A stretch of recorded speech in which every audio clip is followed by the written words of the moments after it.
Hey everyone, and welcome. Today, we're going to create this absolutely adorable pastel rainbow chibi doll, and we're going to do it from start to finish. We'll be breaking down this wonderful pattern from Lumel Studio, step by step, so you can follow right along with me from the very first stitch. And just look at her. This is our goal. This is what we're making together.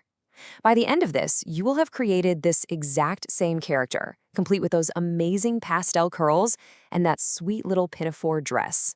And don't you worry, whether you're a confident beginner or you've got some experience, this is a super rewarding project. Okay, so here's our game plan.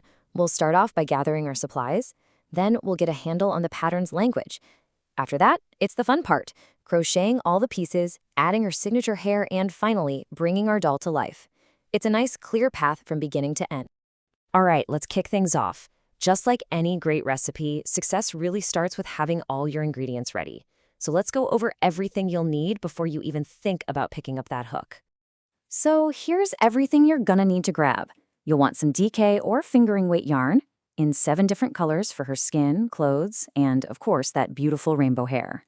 You'll also need 2 different hook sizes, a 2.5 millimeter for the doll itself, and a slightly larger 3.0 millimeter for the hair. Then you've got your 10 millimeter safety eyes, stuffing, and all the usual tools, a yarn needle, scissors, and a bit of embroidery floss for her face. Now, before we actually start making stitches, let's get comfortable with the language of the pattern. Just understanding these few core terms is going to make the whole project so much smoother and way more fun. First up is the single crochet, or SC. This stitch, it's pretty much the star of the show in amigurumi. It creates this really nice tight fabric with no gaps, which is exactly what we want to keep all that stuffing packed securely inside our doll.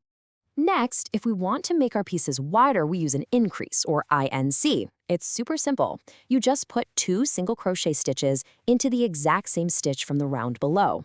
This is how we're going to create that perfect round shape for the top of her head. And, of course, to make things smaller, we use a decrease.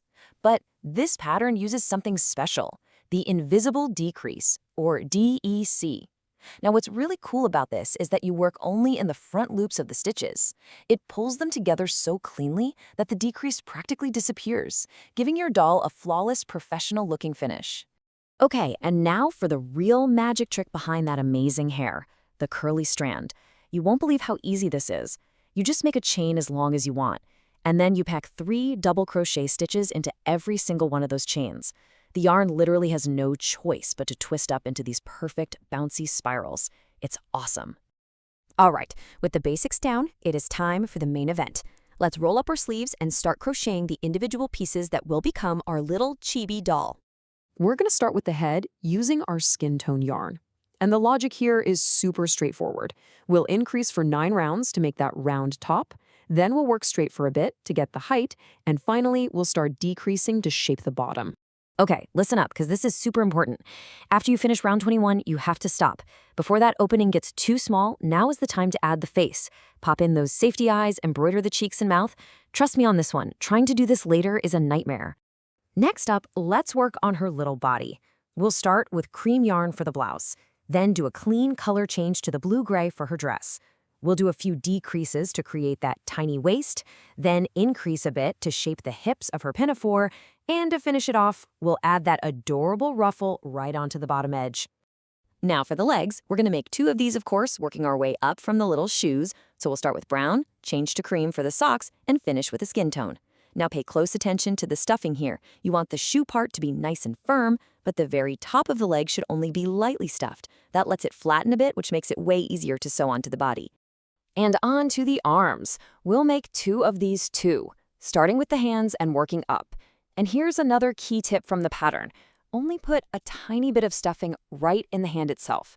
You're going to leave the rest of the arm completely unstuffed. This gives them that really nice, natural floppy look, which is exactly what we want. Okay, now we're at my absolute favorite part, the part where she really comes to life. It's time to add that incredible pastel rainbow hair and all the other charming details. So you might be wondering, how many curls does it take to get that incredible full head of hair? Well, the magic number is 42. That's right, 42 individual curls. It sounds like a lot, I know, but it's what gives her that signature, totally voluminous look.